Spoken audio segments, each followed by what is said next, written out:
설교보다 어린이 설교가 더 어려운 것 같습니다. 아이들 보면은 모든 게 다 해결이 되는 것 같아요. 그렇게 좋을 수가 없어요. 오늘 이 기쁨, 아이들의 그 기쁨이 여러분들에게도 함께 전해졌으면 좋겠습니다. 하나님 아버지, 우리 주 예수 그리스도로부터 오는 은혜와 평강이 오늘 이 자리에 계신 여러분과 함께 하시길 주님의 이름으로 축원합니다. 오랜 여행을 다 지나고 집에 오면 늘 하는 소리가 있습니다. 그 소리가 뭐냐면, 공감하실지 모르겠는데요, 아휴, 역시 집이 최고야. 네, 그렇습니다. 우리는 그렇게 익숙한 것을 참 좋아합니다. 익숙한 내 집, 익숙한 음식, 매일 만나는 동료들 등등. 하지만 오늘 우리가 함께 나눈 이 복음서 말씀을 보면, 누가복음 10장의 말씀을 우리가 함께 묵상을 했는데요, 우리에게 익숙한 세상의 길이 아닌 낯선 주님의 방식을 우리에게 가르쳐 줍니다. 오늘 말씀은 누가복음 10장 1절부터 시작하는 제자 파송의 이야기인데요, 오늘 말씀을 통해서 우리의 삶과 신앙을 되돌아보는 시간을 갖도록 하겠습니다. 누가복음 10장 1절 말씀을 우리 찾아서 같이 한번 읽어보도록 하겠습니다. 같이 읽어보도록 할까요? 시작. 그 후에 주께서 따로 70인을 세우사 친히 가시려는 각 동네와 각 지역으로 둘씩 앞서 보내시며, 예수님께서 70인의 제자를 따로 세워서 파송하는 장면입니다. 우리식으로 하자면 선교사 파송의 그런 장면이지요. 오늘 본문의 앞뒤 맥락을 살펴보면 누가복음 전체에서 이 위치가 굉장히 중요한 위치인 것 같습니다. 왜냐하면 예수님의 여행의 변곡점이 되기 때문입니다. 이 이야기는 누가복음 9장 51절부터 시작을 하는데요, 예수님께서 3년간의 사역을 하시다가 이제 때가 이르렀다라고 하는 말씀과 함께 이제 그 여행의 방향이, 마지막 방향이 설정이 됩니다. 그것이 바로 예루살렘이죠. 오늘 우리가 이사야 66장을 읽었고, 또 우리가 잘 알다시피 이 예루살렘이라고 하는 것은 예수님의 마지막 여정이 되는 곳, 죽음, 순환과 죽음과 부활이 있는 그 장소입니다. 이렇게 예수님께서는 이 예루살렘으로 여행 방향을 설정하신 다음에 비장한 마음으로 누가복음 9장 마지막 절에서 손에 쟁기를 잡고 뒤를 돌아보는 자는 하나님의 나라에 합당치 않다라고 하는 말씀과 함께 그 즉시 이제 70명의 제자를 따로 세우게 됩니다. 이 70명의 제자들을 예수님께서 하시는 그 모든 사역에 미리 보내서 그 지역에 있는 사람들에게 하나님의 나라를 전파하게 하십니다. 여기서 유대인의 전승에 따르면 왜 하필 70명일까 하는 그런 생각이 들어요. 이 전승에 따르면 이 70이라고 하는 숫자는 창세기 10장이라든지 아니면은 유대인의 탈무드 전승에 따르면 70은 곧 온 세상을 생각을 할 때 온 세상에 70개의 민족과 70개의 언어가 있다고 유대인들은 그렇게 생각했다고 합니다. 그러니 70명을 세웠다라고 하는 것은, 다시 말해서 예수님께서 온 세상에 당신의 제자들을 파송하셨다라고 하는 말씀으로도 우리가 읽을 수가 있을 것 같습니다.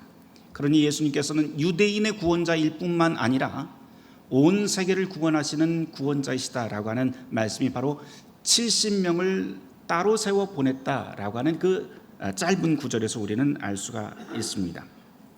그래도 또 다시 생각을 해보면 70명이 많은 것 같지만 또 그리 많은 것 같지 않아요. 확실히 12제자보다는 많지만 예수님이 하시고자 하는 일을 생각을 해보면 그리 많은 것 같지도 않습니다. 당시 시대적으로 보면 로마의 식민지였죠. 그리고 사람들이 기대하던 메시아는 로마를 몰아내고 강력한 왕을 기다리고 있었습니다.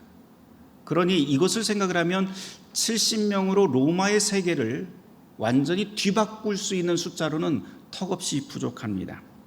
게다가 예수님이 세운 이 70명은 무슨 암살 부대도 아니고요, 특수부대도 아닌 일반 평민들입니다. 그렇게 예수님께서는 아주 낯선 방법으로 이 70명을 세우게 됩니다. 그런데 특이한 건 또 있어요. 이들이 파송되어 간 곳이 바로 예수님이 친히 가시려고 하는 동네와 지역이다라고 하는 말씀이 여기에 덧붙여져 있습니다. 달리 말하면 예수님이 직접 들어가기 전에 선발대를 보냈다라고 하는 말이 될 수도 있고, 또 다른 말로 하면 예수님의 대사 자격으로 보내졌다라고 하는 뜻도 됩니다. 아이들 설교 때도 말씀을 드렸지만 또 특이한 것은 한 사람이 아니라 2명씩 짝을 지어서 보냈다고 하는 대목도 눈에 들어옵니다. 이 대목을 보면서 우리가 살아가고 있는 이 세상을 한번 비교해 봅니다. 우리가 사는 세상에서는 한 개인의 능력이 중요하죠. 그리고 개인의 능력과 성취를 굉장히 중요하게 여깁니다.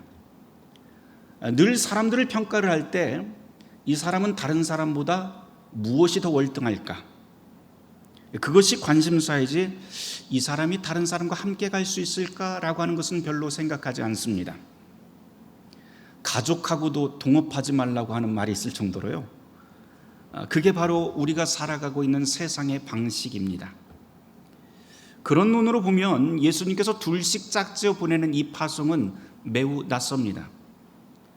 세상은 경쟁하고 위에 올라서는 것을 성공이라고 그렇게 찬사를 보내지만 주님께서는 서로의 짐을 함께 지고 함께 손을 잡고 함께 걸어가라고 말씀합니다. 오늘도 누군가는 교회를 보면서 선교를 보면서 숫자와 그래프로 평가할 것입니다. 교인 수, 헌금, 건물 크기, 감성적인 예배와 초현대적인 프로그램이 얼마나 있는지 등등. 무엇이든 고점을 찍어야만 직성이 풀리는 게 우리네 방식입니다. 그런데 주님은 그런 식으로 교회와 선교를 평가하지 않습니다. 주님의 기준은 우는 이와 함께 울고 있는가, 슬픔과 기쁨, 시간과 공간, 너희들의 소유와 가치를 얼마만큼 공유하고 있고 얼마만큼 감사하면서 살고 있는가, 얼마만큼 나누는가에 주님의 관심사가 있습니다. 이것이 바로 개인을 넘어서 공동체로 살게 만드는 하나님 나라의 본질이고 선교의 본질일 것입니다. 2절 말씀을 찾아서 함께 다시 한번 읽어보도록 할까요? 2절 말씀입니다. 이르시되 추수할 것은 많되 일꾼은 적으니 그러므로 추수하는 주인에게 청하여 추수할 일꾼들을 보내주소서 하라 라고 하는 말씀입니다. 선교사가 부족하니까 교회에서 선교사 파송에 힘쓰라 라고 하는 말로 읽을 수도 있겠지만 사실 그런 뜻은 아닙니다. 저에게 이 구절은 선교사를 많이 배출하라 라고 하는 뜻보다는 하나님의 시선으로 세상을 바라보는 사람이 너무나 적구나 라고 하는 예수님의 탄식으로 읽힙니다. 우리는 매일 같은 길을 걷고 같은 사람들을 만나고 같은 일상을 반복하면서 살아갑니다. 그런데 하나님의 나라의 시선으로, 하나님의 시선으로 우리의 일상을 다시 돌아본다면 이 평범한 일상 속에 하나님의 추수밭이 펼쳐져 있다는 것을 깨닫게 됩니다.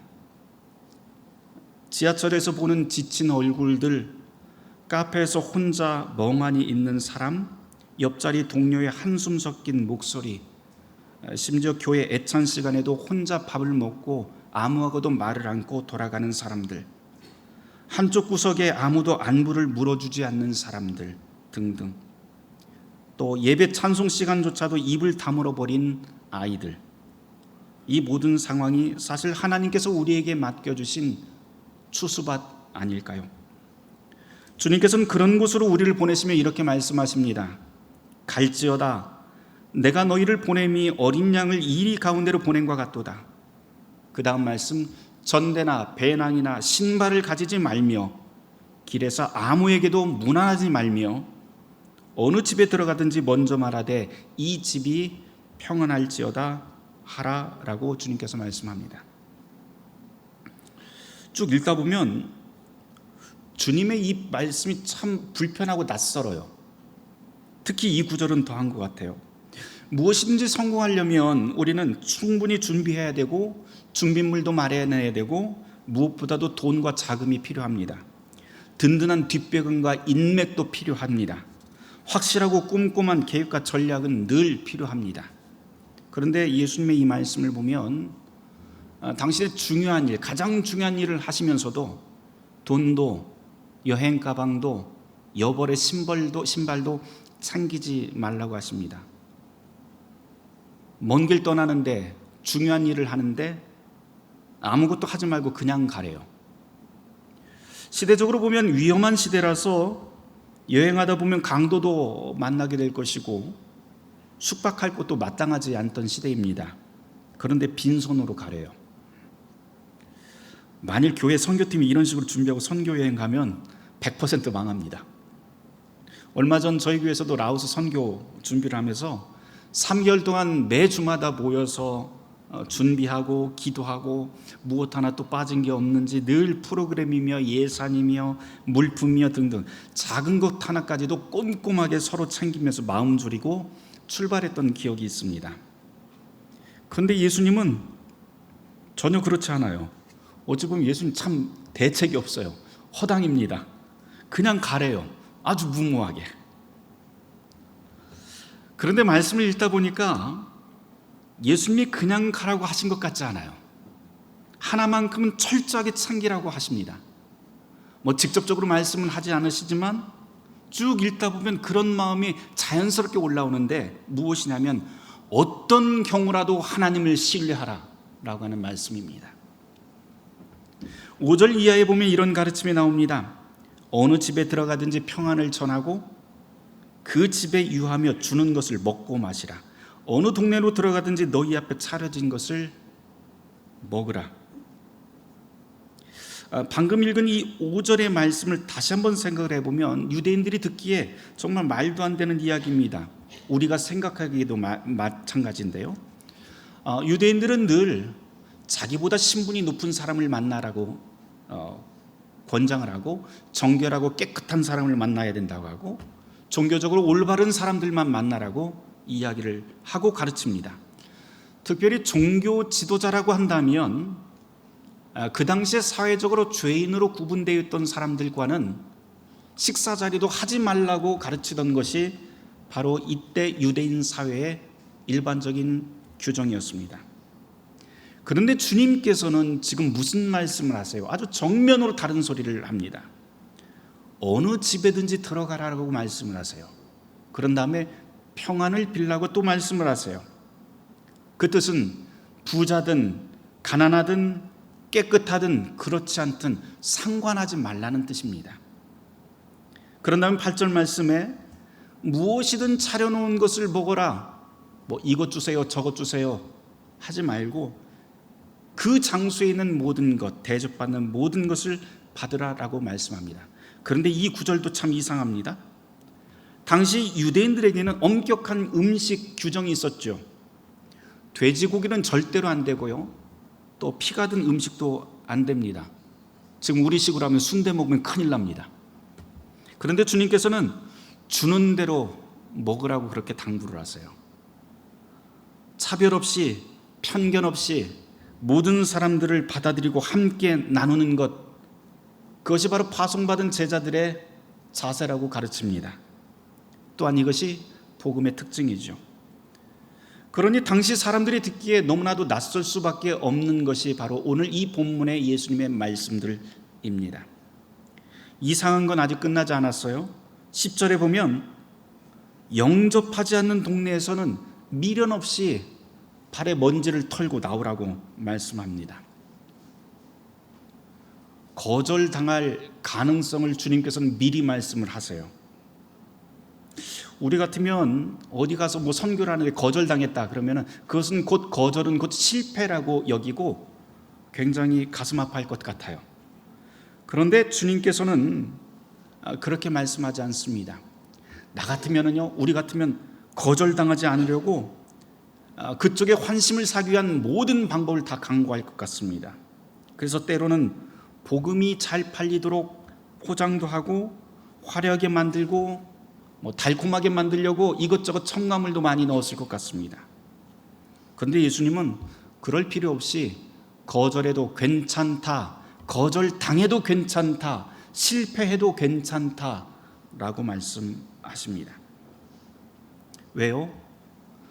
복음을 받아들이는 것은 듣는 사람의 몫이고 우리의 역할은 그저 모든 것 이상으로 하나님을 신뢰하고 진실되게 말과 행동으로 하나님 나라를 전하는 것이기 때문입니다. 이것도 사실 낯선 방식이죠. 세상은 언제나 성과와 결과로 평가하지만 하나님의 일은 진실과 순종하는 과정으로 평가한다고 하는 주님의 말씀으로 들립니다. 그러니 거절당할 용기를 가지라는 말씀으로도 이 말씀이 읽힙니다. 17절로 좀 밑으로 더 내려가 봅시다. 제자들이 돌아와서 선교 보고를 합니다. 굉장히 기쁜 마음으로 보고를 하죠. 그러면서 무슨 이야기를 하냐면, 주님의 이름이면 귀신도 다 항복하더이다 라고 하면서 아주 그냥 기쁘게 선교 보고를 합니다. 이 사람들 평민들이었잖아요. 의학 지식도 없어요. 무슨 특별한 훈련도 받지 않았습니다. 그런데 가는 곳곳마다 기적을 행사했고 병든 사람을 고쳤다고 하고 또 귀신도 물리쳤다고 이렇게 보고를 합니다. 온통 제자들의 분위기를 한번 생각을 해보면 온통 다 들떠 있는 것 같습니다. 우리라도 그러지 않을까요? 우리라도 그럴 것 같아요. 만일 우리가 그렇게 귀신도 내쫓고 병도 고치고 그런 다음에 선교여행에서 돌아온다면 그렇게 기쁜 마음으로 들뜬 마음으로 보고할 것 같습니다. 오늘 오후에도 그렇게 들뜬 마음으로 보고를 하게 될 것 같은데요. 그런데 예수님의 반응은 매우 의외입니다. 20절 말씀을 한번 보세요. 우리 함께 찾아서 같이 읽어보도록 하겠습니다. 20절 말씀입니다. 그러나 귀신들이 너희에게 항복하는 것으로 기뻐하지 말고 너희 이름이 하늘에 기록된 것으로 기뻐하라 하시니라. 너희 이름이 하늘에 기록된 것으로 기뻐하라. 무슨 뜻일까요? 기적이나 능력보다도 더 소중한 게 있다고 하는 말씀입니다. 그것은 너희가 바로 하나님의 자녀라고 하는 그 사실, 그거 하나로 족하다라고 하는 말씀입니다. 우리가 무엇을 해냈기 때문이 아니라 내 능력, 내 지위, 내 열매 때문이 아니라 하나님이 너희를 기억하고 너희를 사랑하신다라고 하는 그 사실 하나로 너희에게 족하다라고 하는 말씀, 이것이 바로 주님께서 지금 들려주는 마지막 말씀입니다. 이게 바로 가장 큰 선물 아닐까 싶습니다. 세상은요 늘 우리를 성과와 결과로 평가합니다. 그러나 하나님께서는 우리가 살아있는 그 자체로, 그 존재 자체로 주님께서는 우리를 사랑하신다라고 하는 말씀을 이 누가복음 10장을 통해서 우리에게 들려줍니다. 이런 사랑을 받는 사람들이라면 그럼 또 어떻게 살아야 할까요? 얼마 전 라오스 선교 여행 다녀온 이야기를 짧게라도 제가 좀 해야 될 것 같아요. 오늘 오후에 선교 보고가 있는데요. 다른 분들이 과정에 대해서 여러 가지 사진도 보여드리고 재미있는 에피소드들도 많이 이야기를 하겠지만 저는 개인적으로 제가 기억에 남는 일이 있어서 그거 짧게 좀 나눌까 합니다. 개인적으로 저에게 가장 기억에 남는 일은 그곳에 있었던 강성 교사님과 나눴던 대화인데요. 개인적으로 나눴던 대화입니다. 강성 교사님이 그 부부가 원래는 뉴질랜드에서 배낭족을 위한 선교를 시작을 하셨었어요. 같이 워킹 홀리데이로 온 그 청년들하고 같이 일을 하면서 선교를 했다가 그곳에 교회가 세워지게 됩니다. 그런데 그 교회가 점점 성장하더니 자립을 하게 돼요. 자립을 하자마자 이 선교사님 그 자립된 교회를 그냥 정정하게 해서 넘겨주고 깨끗하게 거기서 물러나게 됩니다. 그런 다음에 간 곳이 이 라오스입니다. 이 라오스에서 십수년 동안 여러 가지 시행착오를 겪으면서 선교를 완전히 새로운 선교를 시작을 하게 되는데요. 거기에서 그러다가 우리가 지난번에 방문했던 엘드림 센터라고 하는 것이 세워지게 됩니다. 엘드림이라고 하는 뜻은 여러 가지 뜻이 담겨 있는데 하나님의 꿈이라고 하는 뜻도 있고요, 라오스의 꿈이라고 하는 뜻도 있고요, 또 하나님께 드림이라고 하는 뜻도 그 안에 담겨 있습니다. 그런 가치를 담아서 이 엘드림 센터에서 이 선교사님 부부가 그 라오스 청년들과 함께 먹고 자고 숙식하면서 함께 생활을 하게 됩니다. 거기까지 온 사연이 참 절절하더라고요. 그 중에서도 선교사님이 참 여러 가지 어려움이 있었지만 이 선교사 생활을 버티게 한 두 가지 중요한 에피소드를 저한테 이야기를 해줬는데 매우 인상적이었습니다. 하나는 거기 방문했던 한국 선교팀 청년의 이야기입니다. 어떤 청년 선교팀 10여 명이 이곳을 방문을 했는데요, 마지막 날 모두 다 떠난 방에 유달리 정리정돈이 깨끗하게 되어 있던 침대가 하나 있더래요. 뭐 쓰레기고 뭐고 막 먼지 하나 없이 아주 정갈하게 침구가 다 정리가 되어 있습니다. 그리고 침대 위에 이 라오스에서는 구할 수 없는 한국 그 봉투가, 깨끗한 봉투가 하나 있더래요. 그런데 그 봉투를 열어보니까 그 안에 빳빳한 정말 다림질도 안 한 그 곧바로 나온 $100짜리 지폐 한 장하고 편지가 있더랍니다. 편지 내용은 통상적인 감사 편지였고요. 그래서 선교사님이 이걸 보고 공항까지 나와서 이제 배웅을 하다가 그 청년을 잡아 세웠습니다. 그런 다음에 내가 이런 돈 받으려고 너희들 여기에다가 선교팀 받은 것 아니라고 하면서 그 돈을 돌려주면서 내가 돈 받을 이유가 없다라고 그 청년에게 그 돈을, 그 봉투를 돌려주게 됩니다. 그랬더니 이 청년이 한사코 거절을 하면서 아주 깍듯한 자세와 목소리로 이렇게 말을 하더랍니다. 목사님, 받으셔야 됩니다. 저는 어려서부터 제 부모님에게 이렇게 하는 것으로 배워왔습니다. 이 말을 하더래요. 그 말을 듣는 순간 이 선교사님이 이 청년보다도 누가 더 궁금해졌냐면 그 부모가 누구인지 궁금해지기 시작을 했더랍니다. 어떤 부모에게 이런 자식을 두었을까 하고 말이죠. 그래서 그 다음에 한국에 올 첫 번째 기회가 생기자마자 곧장 지방까지 내려가서 그 부모를 찾아뵙고 사연을 이야기를 하고 식사 대접을 했다고 합니다. 그러면서 선교사님이 이 이야기를 들으면서 저한테 무슨 이야기를 하냐면 그 사건 하나가 자기 선교 사역을 다 돌아보게 만들었대요. 나는 라오스 사람들에게 내 아버지인 하나님에 대한 호기심을 갖게 만들었을까? 라고 하는 질문이 들었다고 합니다. 비록 이곳은 교회도 세울 수 없고 또 예배 모임도 가질 수 없는 공산국가이지만 내가 살아가고 있는 이 모습 자체로, 내가 살아가고 있는 모습 그 어깨 너머로 예수님을 볼 수 있게 한다면 그게 선교지라고 하는 깨달음이 오더래요.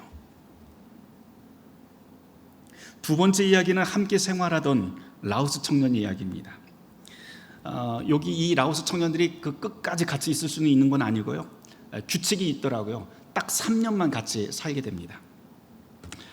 이곳에서 거의 3년 동안 교육받고 함께 살면서 한국어, 영어, 음악 그런 거를 잘 배워서 그 같이 살아가고 있는 청년들 중에서 에이스급으로 성장한 청년이 하나 있었대요.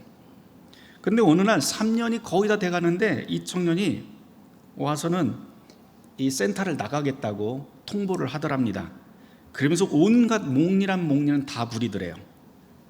그래서 알아보니까 왜 나가려고 하냐 알아보니까 더 좋은 조건으로 다른 곳의 선교사님, 한국 선교사님 자기를 스카우트했대요. 괘씸한 건 그 선교사가 여기보다 돈을 더 많이 준다고 하는 그 소리였다고 합니다.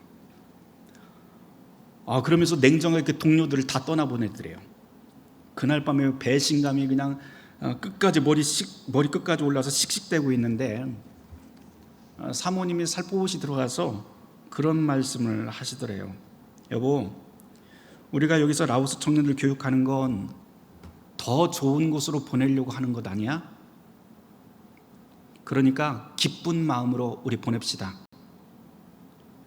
우리 일은 여기까지 아닐까? 라고 말씀을 하시대요. 그러면서 또 하시는 말씀이, 그리고 라오스에서는 그런 일은 없지만 한국에선 직장인도 그만두면 실업급여가 있잖아.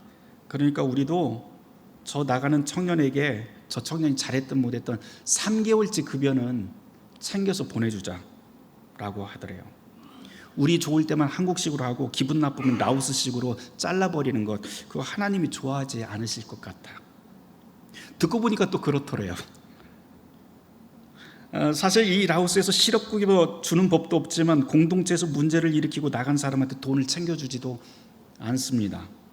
그런데 그 아내의 말에 3개월 급여를 보태서 송금을 했다고 합니다. 그날 밤에 연락이 끊겼어요. 근데 얼마 후에 그 청년이 찾아왔더래요. 그러더니 하는 말이 이것이었습니다. 당신은 내가 만난 가장 낯선 사람입니다. 그리스도인이 바로 이런 사람 아닐까요? 세상에서 가장 낯선 사람, 낯선 말과 행동으로 세상에 감동을 주는 사람들, 그 사람이 그리스도인입니다. 주님의 복음도 세상에는 낯설고 주님의 사역도 세상에서는 볼 수 없는 그런 사역이었지요. 그러니 우리도 역시 그 주님을 따라서 세상에서 가장 낯선 그리스도인으로 살아야 하지 않을까요? 오늘 말씀으로 다시 잠시 또 돌아가 봅니다. 4절 말씀에 보면 예수님께서 제자들을 파송하시면서 길에서 아무에게든지 문안하지 말라라고 당부하십니다. 길 가다가 인사하지 말라는 뜻이죠. 그런데 이것도 사회적 관습을 거스르는 말씀입니다. 1세기 예수님이 살던 이 팔레스타인의 고대 사회에서는요, 인사는 단순한 예절이 아니라 사회적 의례에 속했었는데 서로의 신분을 확인하고 관계를 형성하는 아주 중요한 일입니다. 때로는 이것 때문에, 이 형식 때문에 긴 시간이 소요되기도 했다고 합니다. 근데 예수님은 그런 형식에서 벗어나라 라고 말씀을 합니다. 그렇다고 예수님께서는 선교나 그리고 그리스도인을 살아가면서 사람들에게 무례하게 대하라 이런 뜻은 아니지요. 중요한 건 우선순위가 무엇인지 생각하면서 살라라고 하는 뜻입니다. 세상은 늘 사람들 눈치를 보면서 살지만 주님께서는 주님의 제자라고 한다면 하나님의 사명이 무엇인지 똑바로 보고 그곳을 향해서 직진하라라고 하는 말씀입니다. 이미 누가복음 9장 마지막 절에서 쟁기를 들고 뒤를 돌아보는 사람은 하나님의 나라에 합당하지 않다라고 하는 말씀이 여기에서도 그렇게 적용이 됩니다. 이어지는 5절을 볼까요? 어느 집에 들어가든지 먼저 평안을 전하라 라고 주님께서 당부하십니다. 평안이라고 하는 그 뜻은 전쟁이 없는 상태, 즉 안녕한 상태를 뜻합니다. 그러나 주님이 말씀하신 이 평안은 훨씬 더 적극적인 의미가 이 안에 들어있습니다. 주님이 제자들에게 가르친 이 평안은 깨어진 관계를 회복하는 것이고 상처받은 마음이 치유되고 절망 가운데서라도 희망이 피어나는 축복의 선언을 하라고 하는 뜻입니다. 주님 때문에 부름받은 사람들, 주님의 자녀라고 하는 저와 여러분이 바로 이 평안과 축복을 전하는 평화의 사도들로 부름받았습니다. 그러니 그리스도인은 세상에 흔하지만 사실은 매우 드문 사람이 바로 그리스도인입니다. 세상이 경쟁할 때 우리는 협력하고, 세상이 높아지려 할 때 우리는 낮아지며, 세상이 소유하려 할 때 우리는 나누어 줍니다. 이웃과 교회, 나라의 아픔을 나의 것으로 품고 내어주는 사람들이야말로 낯선 그리스도인들입니다. 이것이 바로 누가복음 10장이 우리에게 보여주는 선교의 모습, 제자의 모습입니다. 우리는 매주 예배 시간에 이 낯선 선교를 연습합니다. 오늘 예배가 끝나면 맨 마지막 순서가 뭡니까? 뭐예요? 파송 찬송을 부르게 됩니다. 그때 특이한 것은 우리 모두 다 일어나서 저 뒤에 있는 출구를 향해서 서게 됩니다. 그 문 너머에 우리 삶의 터전이 있습니다. 그것을 향해 일어나 찬송하는 것은 오늘 우리가 말씀과 성찬에서 얻은 그 낯선 복음의 힘으로 세상에 나가서 전하겠다, 그렇게 살겠다라고 하는 결단의 상징이기도 합니다. 그렇게 보면 교회를 나서는 순간부터 낯선 그리스도인들의 낯선 선교가 시작됩니다. 동료들을 만나고 가족들을 만날 때 이 낯선 평안을 전하게 되는 것이죠. 적어도 우리가 그리스도인의 자녀, 하나님의 자녀라고 한다면 이웃과 교회를 따스한 시선으로 바라보고 겸손히 섬기고 내어주는 연습을 해야 됩니다. 멀리서 시작할 것 없어요. 우리의 가정부터 시작을 합시다. 아내와 남편, 자녀를 볼 때 왼수라고 보지 마시고 따스한 눈과 온기 있는 말로, 그리고 경청하는 열린 귀로 서로를 대합시다. 그리고 그 모습 그대로 우리의 동료와 이웃, 그리고 교회와 세상을 향해서 평안을 기도합시다. 사랑하는 성도 여러분, 우리는 이 세상에서 낯선 사람으로 부름받았습니다. 하지만 그 낯설미 바로 우리의 정체성이며 우리의 사명입니다. 세상이 익숙한 힘과 성공의 언어가 아니라 실패할지라도 평화와 겸손과 섬김과 비움, 순종과 정의의 언어로 살아가야 되는 게 바로 우리입니다. 바라기는 둘씩 짝지어 걸어가듯 서로를 격려하고 하나님 나라의 시선으로 세상을 바라보며 어디서든 평화를 전하고 시련도 넉넉히 인내하는 낯선 그리스도인이 되길 주님의 이름으로 축원합니다. 모든 지각에 뛰어난 하나님의 평강이 그리스도 예수 안에서 우리의 마음과 생각을 지키실 것입니다. 아멘. 오늘 말씀을 놓고 잠시 묵상 기도하는 시간 갖도록 하겠습니다.